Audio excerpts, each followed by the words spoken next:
Christopher Hitchens is about as far from Jerry Falwell and his beliefs as one could get. Christian fundamentalists are a major target of his new book, God is Not Great, How Religion Poisons Everything. He joins me now from Raleigh, North Carolina. Christopher, I'm not sure if you believe in heaven, but if you do you think Jerry Falwell is in it? No, and I think it's a pity there isn't a hell for him to go to. What is it about him that brings up such vitriol?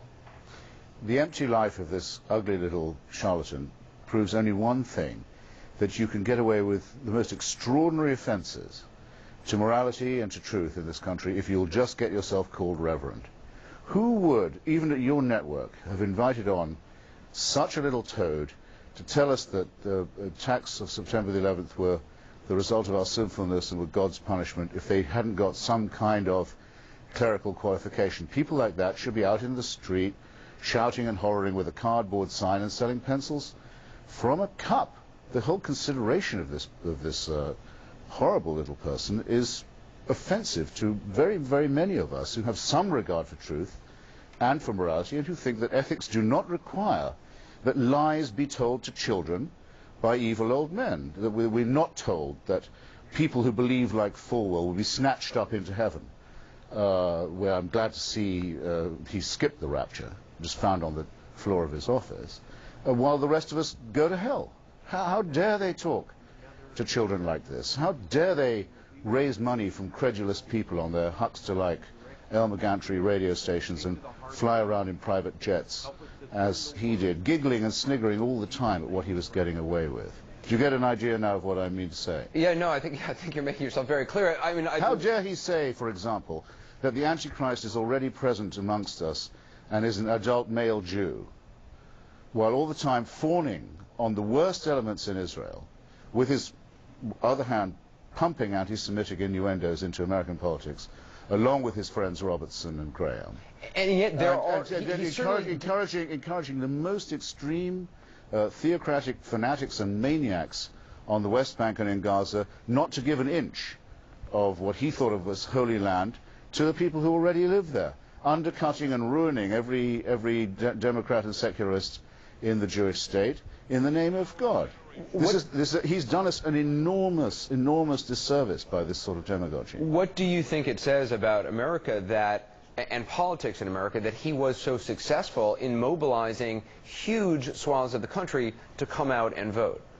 I'm not certain at all that he did deserve this reputation. You don't think he does?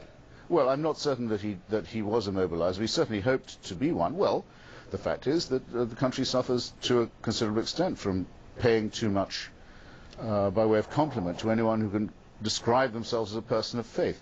Jimmy Swaggart, Ted Haggard, Chaucerian frauds, people who are simply pickpockets, and frauds who prey on the gullible. Do you believe he believed what he spoke? And the unwary? Of course not. He woke up every morning, as I say, pinching his chubby little flanks and thinking, I've got away with it again. You think it was a complete fraud, really? Yes. You don't believe that, I mean, in his reading of the Bible, you don't think he was sincere in his, I mean, whether you agree or not with his reading of the Bible, you don't think he was sincere in what he spoke? No. I think he was a conscious charlatan and bully and fraud. I think if he read the Bible at all, and I would doubt that he could actually read any long book at all, that he did so only in the most hucksterish, as we say, Bible-pounding way. I'm going to repeat what I said before about the Israeli question. It's very important. Jerry Falwell kept saying to his own crowd, yeah, you've got to like the Jews because they can make more money in 10 minutes than you can make in a lifetime. He was always full, as his friends Robertson and Graham are and were, of anti-Semitic innuendo, yet in the most base and hypocritical way he encouraged the worst elements among Jewry. He got Menachem Begin to give him the Jabotinsky Medal, celebrating an alliance between Christian fundamentalism and Jewish fanaticism that has ruined the chances for peace in the Middle East. Lots of people are going to die and are already leading miserable lives because of the nonsense preached by this man and because of the absurd way that we credit anyone who can say they're a person of faith. Look, the president endangers us this way. He meets a KGB thug like Vladimir Putin, and because he's wearing a crucifix around his neck, says, I'm dealing with a man of faith who's a man of goodwill. Look what Putin's done to American and European interests lately. What has the president said to take back this absurd remark? It's time to stop saying that because someone preaches credulity and credulousness, claims it as a matter of faith, that we should respect them. The whole life of Fallwell shows this is an actual danger to democracy, to culture, to civilization. That's what my book is all about. The book is God is Not Great. Christopher Hitchens, appreciate you being on the program. Thanks for having me. We'd like to hear as many different points of view